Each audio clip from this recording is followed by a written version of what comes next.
It is 1:24 p.m. on Monday, April 23rd, 2018. I call the business meeting of the New York State Board of Parole to order, please. And I'd like to begin by the roll call. And Commissioner Demosthenes, will you start us off, please? Yes, ma'am. Karen Demosthenes, Commissioner. Commissioner Alexander, present. Eric Berliner, Commissioner, present. Carol Shapiro, Commissioner present. Commissioner William Smith, present. Kathy Kiley, Counsel to the Board of Parole, present. Chairwoman Tina Stanford, present. Commissioner Ton Agostini, present. Commissioner Otis Cruz, present. Commissioner Capola, present. Charles Davis, Commissioner, present. Commissioner Tyson, present. And also present from the Board of Parole staff. Maureen Morris, Administrative Assistant, Board of Parole. And Mr. Wyant is operating the camera for us today. Thank you all for your attendance. And welcome to our members of the public who have joined us. I'm glad there's a seat for everyone. You're always welcome, and we appreciate your participation and attendance. I've handed out the minutes of the March 26, 2018 meeting. I think everyone may have already had a chance to review them by now. I'll be happy to receive a motion with respect to those minutes, please.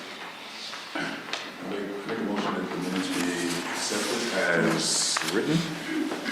Thank you. Is there a second? Second. Second by Commissioner Shapiro from a motion made by Commissioner Cruz to accept the minutes as presented. Any further questions or discussion? All in favor, please indicate by saying aye. Aye. Any nays? Are there any abstentions due to absence at last month's meeting? Okay, there's one abstention by Commissioner Demosthenes. Thank you all very much, and that motion is carried. Old business of the Board of Parole. This month focuses around training that we are doing. I believe you've all received by now the invitation to a training this week on Thursday on the subject of trauma and violence. And thank you all for responding to that invitation. We've got a robust training schedule for this spring going into the early part of summer. May 3rd will be the next training, a week later, and that will be on time computation. And the presenters will be the experts, subject matter experts from the Department of Correction that inform the facilities on time computations related to sentences. So I think it's good that we understand that process, ask questions that you may have, things that come up during your experience during interviews, mixed sentences, things of that nature. Bring your questions, and we'll be meeting and receiving a training with the experts on May 3rd. The next training that we have scheduled after that is May 31st, also a Thursday. These are all Thursdays, beginning around 10:30. The two that I've just mentioned. This one is on victim impact, working with the Office of Victim Assistance. The director will be providing that training with us. And then the next training that we have scheduled is June 7th.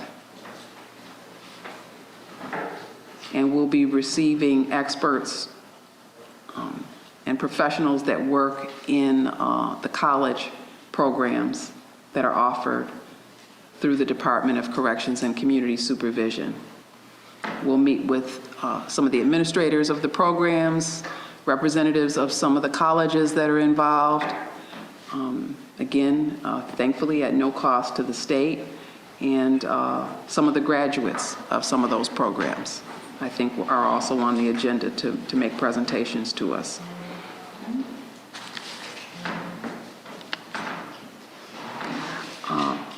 I know that you've all indicated an interest in one or more of our subcommittees. I hope that you are starting to call meetings in your subcommittees. I would ask that if you do so and you want to use the conference call line, please work through Ms. Morris in our central office so that she can make sure that there isn't a conflict with more than one group trying to use the conference call line at the same time, and create a sort of schedule for us, a calendar for us, so that we know when the subcommittees are meeting, and again, make that conference call line available to you. I do encourage you to call at least a meeting, if you can, a month, if there is a need. We are in a very busy legislative session, so it would be nice to know and be able to discuss legislation that we may be concerned about, and also the other issues that these subcommittees were created to help us to address. I think all of them have great value. Certainly they'll be helpful to us in central office in terms of knowing what the board is thinking and suggestions that you may have about a variety of things. And just to recap, we have a research subcommittee, a legislative subcommittee, a training subcommittee, a committee that we're calling Bridge the Gap, and Kathy Kiley, our counsel, and I have been meeting with leadership within the department to bridge the gap and deal with issues of concern to the board and facility, to the board and community supervision, to the board and central office of the Department of Corrections and Community Supervision, and other significant divisions within the department. And we also have a special populations subcommittee that we formed the leadership, at least for, at our last board business meeting. And Commissioners Drake and Davis are co-chairing that subcommittee, and if there's interest in joining that subcommittee, please, you're also welcome to do that. Kathy and I are sort of ex officio members of everybody's subcommittee, and all of us are ex officio, and all of us are members of the accreditation subcommittee. It's been so busy, I haven't had time to tell you what we need, but we are in need of some documentation, and so when our executive assistant is back with us, then she'll be sending out forms that we're looking for, because we'll need examples of certain expected practices that we follow as a board, and it might be for a particular year, a particular type of practice. And so I think when we send those out to all of you, you can be on the lookout and maybe make copies for us during your interviews. So in that way, I think we're all going to be able to be active members of accreditation. And of course, we're going to go through our audit this fall in October. We will have our audit from the American Correctional Association. I probably have mentioned this before to some of you, but New York State was the first paroling authority to be accredited by the ACA. And that's a distinction that we've maintained for many years. Every 3 years, we get reaccredited, and we're reviewed for the practices that we utilize and the procedures that we follow in what's now called expected practices. They used to be called standards for adult paroling authorities. Now they're called expected practices. And so our audit will be this fall, and then it will go before the National Committee on Accreditation in January to see whether or not we are reaccredited again. So I hope that we will be. I expect that we will be. And your help in finding any proof of expected practices would be helpful in that process. I don't have any other items of old business, so I'm just going to move into new business. And I need from all of you presently an email with your plate number and your mileage.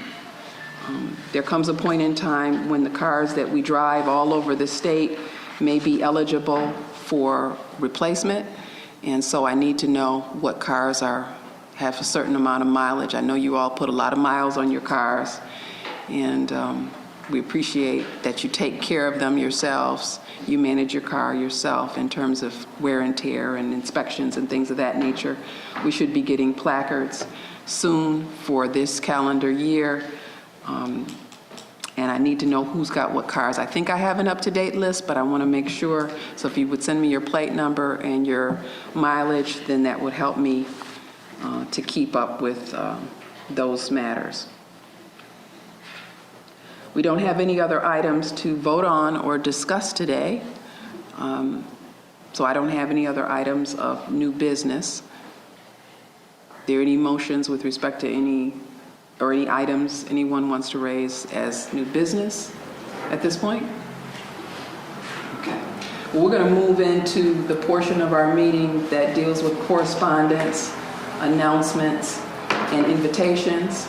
Lots of retirements in the Department of Corrections, people who have served well for 30 plus years. I don't know if you knew this, but Steve Claudio with 33, I want to say, maybe more than that, years of state service, worked his way all the way from parole officer to being the deputy commissioner of the department, retired last week.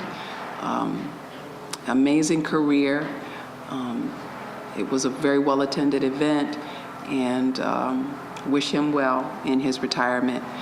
And other people are retiring too. People in program services, superintendents are retiring. So as often as there are retirements of people who I think you know, and maybe some who you may not know, but who have been significant partners with the board, I try to let you know. So that's just recently happened. I know one of the assistant deputy commissioners for program services is retiring next month. So if you're interested, I may have already sent it around, but if you're interested, let me know and I'll send it around so you can wish him well if you wish to do so. We also got a note, a thank you note, that I'd like to share with all of you. This is from a support staff person who was recently with the agency, with the board, who moved on to a promotional opportunity. And he writes, Board of Parole and Counsel's Office. Of my 8 years with DOCS, the most rewarding were those working in support of the board. In my experience, it is a rare occasion when one has the good fortune to know and feel the importance of their work on a near constant basis. Without question, for me, each day was a demonstration of how every moment of our day had an immeasurable impact on the lives we contacted. Thank you for allowing me the opportunity to work alongside you in serving the agency and the people of the state of New York. And that came from David. I won't say his last name, but I figured you'd want to know that you do make a difference in the lives of people across the state every day. And you make a difference in the lives of the employees of the state of New York every day. And they make a difference for us, don't they? We benefit from their expertise and their assistance. Sometimes some are more technically adept than others. They understand the system very well that we work within, and they're just wonderful support for everything that we do and the things that we need on a day-to-day basis.